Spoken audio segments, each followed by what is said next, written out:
မင်္ဂလာပါခင်ဗျာကျွန်တော်နာမည်နိုင်လင်းထုံးပါကျွန်တော်ကဒီနေ့သင်ခန်းစာလေးမှာဆိုရင်ကျွန်တော်တို့ Microsoft Word file ကနေပြီးတော့ဓာတ်ပုံ file ပေါ့နော်ကျွန်တော်တို့ JPG file PNG file တွေကိုကျွန်တော်တို့ဘယ်လိုမျိုးပြောင်းရမလဲပေါ့ဒါလေးတွေကကျွန်တော်တို့တော်တော်များများလဲသိချင်ကြတယ်အဲ့တော့ဒီသင်ခန်းစာလေးမှာကကျွန်တော်တို့ Microsoft Word file ကနေပြီးတော့ဓာတ်ပုံ file ကိုအလွယ်တကူပြောင်း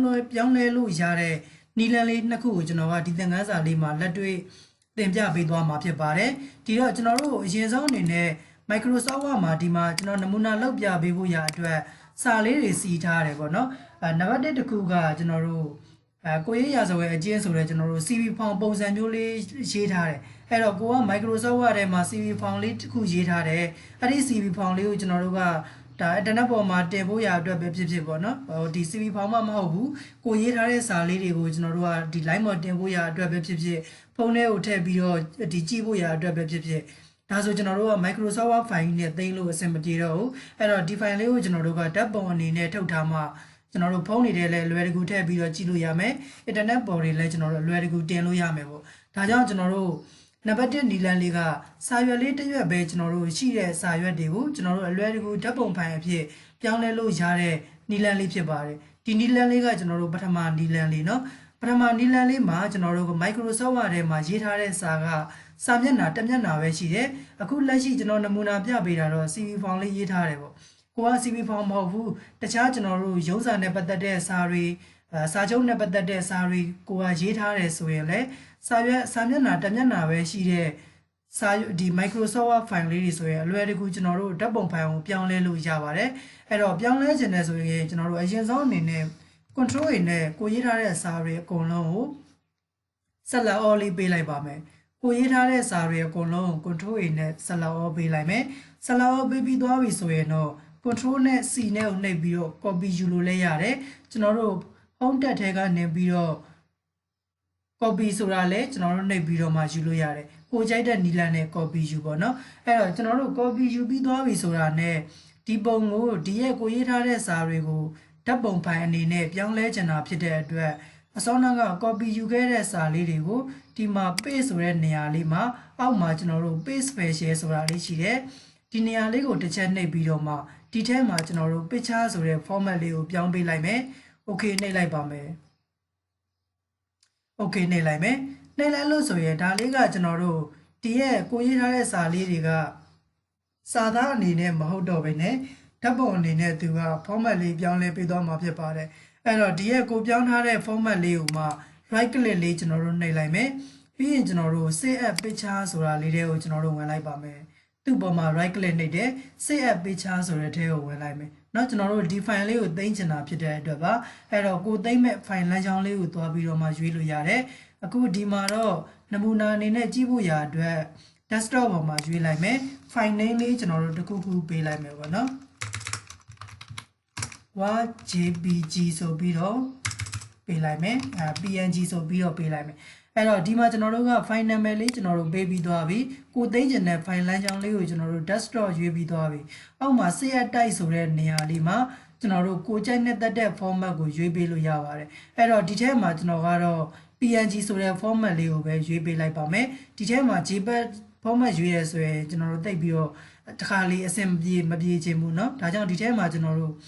PNG ဓာတ်ပုံ format လေးပဲရွေးလိုက်မယ်ပြီးပြီဆိုရင်တော့ save ဆိုတာလေးလုပ်လိုက်ပါမယ်ဒါဆိုရင်ကျွန်တော်တို့ဒီရဲ့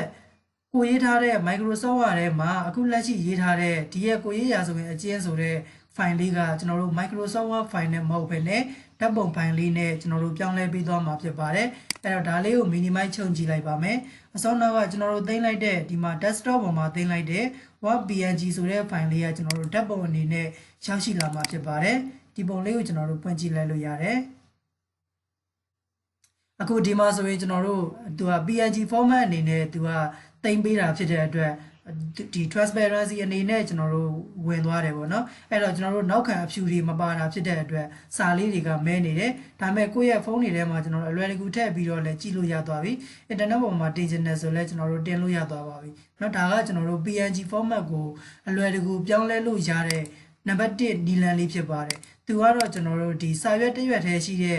အနေအထားမှာပဲကျွန်တော်တို့အဆင်ပြေမယ်ပေါ့နော်ကိုက Microsoft Word ထဲမှာစာမျက်နှာလေးတစ်မျက်နှာတည်းရေးထားတာမဟုတ်ဘူး စာအုပ်တွေလိုမျိုးကျွန်တော်တို့10ရွက်ရေးထားတယ်15ရွက်ရေးထားတယ်ဆိုရင်တော့ဒီနီလန်လေးကကျွန်တော်တို့အဆင်မပြေတော့ဘူးအဲ့တော့နောက်ထပ်နံပါတ်2နီလန်လေးကိုကျွန်တော်တို့ဆက်ပြီးတော့သွားလိုက်မယ်အခုနံပါတ်1နီလန်လေးမှာကကျွန်တော်တို့စာမျက်နှာတစ်မျက်နှာမဟုတ်တော့ဘူးဒီမှာဆိုကျွန်တော်တို့2မျက်နှာရှိတယ်ပေါ့2မျက်နှာထပ်မကတဲ့စာမျက်နှာတွေကျွန်တော်တို့ရှိနေလေအခုနံပါတ်1ပြောပြပေးမယ်နီလန်လေးနဲ့ကျွန်တော်တို့ Microsoft Word file ကနေပြီးတော့ JPG file ကိုအလွယ်တကူပြောင်းလဲလို့ရမှာဖြစ်ပါတယ်အဲ့တော့ကိုဒီပြောင်းလဲဖို့ရာအတွက်ဆိုရင်ဒီ Microsoft Word file ကနေပြီးတော့ဓာတ်ပုံဖိုင်တွေကိုပြောင်းလဲဖို့ရာအတွက်ဆိုရင်ကျွန်တော်တို့အရင်ဆုံးအနေနဲ့ကိုယ့်ရဲ့ကွန်ပျူတာမှာ internet တော့ချိတ်ပေးထားဖို့လိုတယ်ကျွန်တော်တို့ online converter ကနေပြီးတော့တစ်ဆင့်ပြောင်းလဲတဲ့နည်းလမ်းလေးကိုပြောပြပေးသွားမှာဖြစ်ပါတယ်တခြားကျွန်တော်တို့ဒီ Adobe Acrobat Reader တွေကနေပြီးတော့ပြောင်းလဲတဲ့နည်းလမ်းလေးတွေလည်းရှိတယ်เนาะဒီမှာတော့ကျွန်တော်ကအဲ့ဒီနည်းလမ်းလေးတွေကနည်းနည်းလေးဟိုနားမလည်ရှုပ်ထွေးနေတာဖြစ်တဲ့အတွက်အဲ့ဒီနီလန်လေးတွေကိုကျွန်တော်ကပြောမပြပေးတော့ဘူးတခါတည်းကျွန်တော်တို့ဒီမှာ online ကနေပြီးတော့ပြောင်းလဲတဲ့နီလန်လေးကိုပြောပြပေးသွားမှာဖြစ်ပါတယ်အဲ့တော့နံပါတ်1နီလန်လေးကိုအသုံးပြုဖို့ရာအတွက်ကိုယ့်ရဲ့ကွန်ပျူတာမှာ internet ချိတ်ထားပေးမယ်ပြီးရင်အသုံးပြုမဲ့ browser တစ်ခုခုကိုဖွင့်ထားမယ်အခုလက်ရှိတော့ဒီမှာFirefox browser လေးဖွင့်ထားတယ်ပေါ့နော်ဖွင့်ပြီးသွားပြီဆိုတာနဲ့ကျွန်တော်တို့ Firefox ရဲ့ search bar လေးမှာconvert word to JPG ဆိုပြီးတော့မှကျွန်တော်တို့ရိုက်လိုက်မယ် convert word to JPG ဆိုပြီးတော့ရိုက်ပြီးတော့မှကျွန်တော်တို့ enter လေးခေါက်လိုက်မယ် enter ခေါက်လိုက်တာနဲ့ကျွန်တော်တို့ဒီမှာ link လေးတွေကြာလာလိမ့်မယ်ကျွန်တော်တို့ပြောင်းလဲလို့ရတဲ့ website link လေးတွေပေါ့နော်အဲ့ထက်ကနေပြီးတော့မှအခုလက်ရှိကျွန်တော်ဝင်ပြပေးမဲ့ link လေးက convert word to JPG online and free ဆိုပြီးတော့မှကျွန်တော်တို့ဒီမှာ online to pdf.com ဆိုတဲ့website လေးတွေကိုကျွန်တော်တို့ဝင်လိုက်မှာဖြစ်ပါတယ်။ဒါကြောင့်ဒီရဲ့ link လေးတွေကိုကျွန်တော်တို့ဝင်လိုက်မယ်။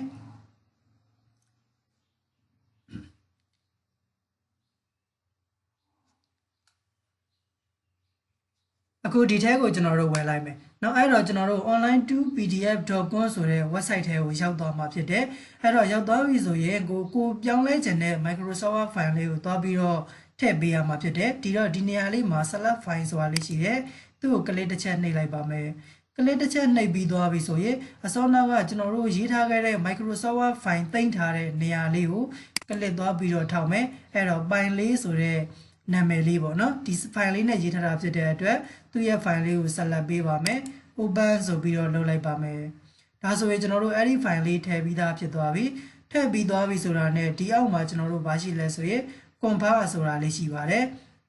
အဲ့တော့သူကဒီမှာတစ်ချက်note လေးအနေနဲ့သူကပြောပြပေးထားတယ်เนาะဒီမှာသူကစာမျက်နှာအရွက်150ကိုပဲသူက JPG file လုပ်ပေးနိုင်တယ်တဲ့အရွက်150ကျော်တဲ့စာမျက်နှာတွေဆိုရင်တော့ဒါဒီ pro version အနေနဲ့ဝယ်ပြီးတော့သုံးရမယ့်သဘောမျိုးတော့ရှိတယ်ပေါ့နော်အခုလက်ရှိကကျွန်တော်တို့စာမျက်နှာကြီးအတွက်150မကျော်တာဖြစ်တဲ့အတွက် free account မဲ့အနေနဲ့သုံးလို့ရတယ်အဲ့တော့ကျွန်တော်တို့အဆင်ပြေတယ်ပေါ့ဒီမှာဒါဆိုရင် Microsoft Word file လေးထည့်ပြီးသွားပြီဆိုတာနဲ့အောက်မှာ convert ဆိုတဲ့နေရာလေးကိုကလစ်တစ်ချက်နှိပ်လိုက်ပါမယ်ကျွန်တော်တို့ဒီနေရာလေးမှာဘာမှလုံးစရာမလိုဘူးသူ့လိုကျွန်တော်တို့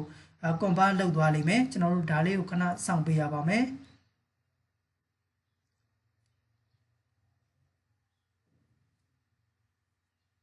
အဲ့တော့ဒီမှာကျွန်တော်တို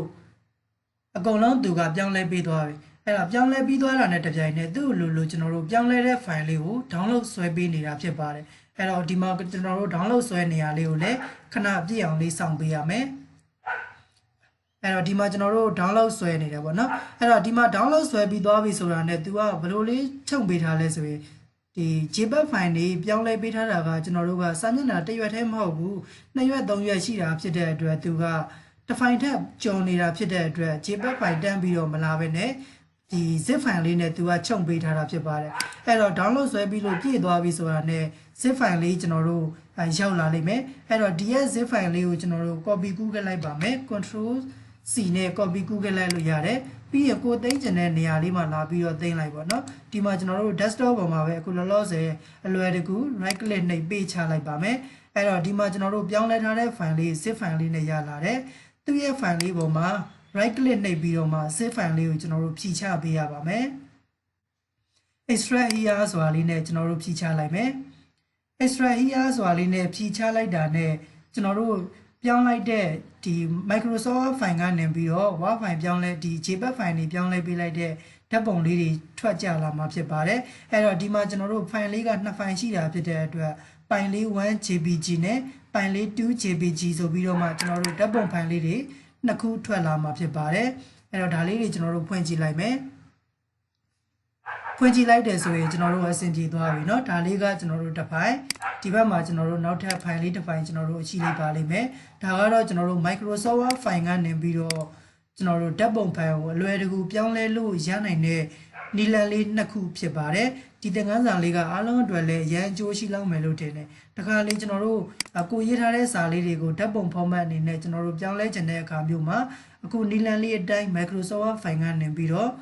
ဓာတ်ပုံဖိုင်တွေကိုအလွယ်တကူပြောင်းလဲလို့ရပါတယ်အခုဒီသင်ခန်းစာလေးကိုကျွန်တော်တို့နားလည်လောက်မယ်လို့ထင်တယ်ကိုယ်တိုင်ပြန်ပြီးတော့လက်တွေ့လိုက်ပြီးတော့လေ့ကျင့်ကြည့်ပေးပါအကယ်၍ကိုယ်တိုင်လေ့ကျင့်ကြည့်တဲ့အခါမှာကျွန်တော်တို့မရတဲ့နေရာလေးတွေရှိတယ်မလုပ်တတ်တဲ့နေရာလေးတွေရှိတယ်ဆိုရင်လည်းကျွန်တော်တို့ပြန်ပြီးတော့မေးမြန်းပေးလို့ရပါတယ်အကယ်၍ကိုယ်တိုင်လေ့ကျင့်ပြီးသွားပြီကိုလည်းအမှန်တကယ် Microsoft Word ဖိုင်ကနေပြီးတော့ဓာတ်ပုံဖိုင်ကိုပြောင်းလဲတတ်နေပါပြီဆိုရင်တော့ဒီသင်ခန်းစာရဲ့ comment လေးမှာ DONE done ဆိုပြီးတော့မှရေးခဲ့ပေးပါအောင်ခင်ဗျာအခုဒါဆိုရင်တော့ကျွန်တော်ဒီသင်ခန်းစာလေးကိုဒီမှာပဲရှင်းထားလိုက်ပါမယ်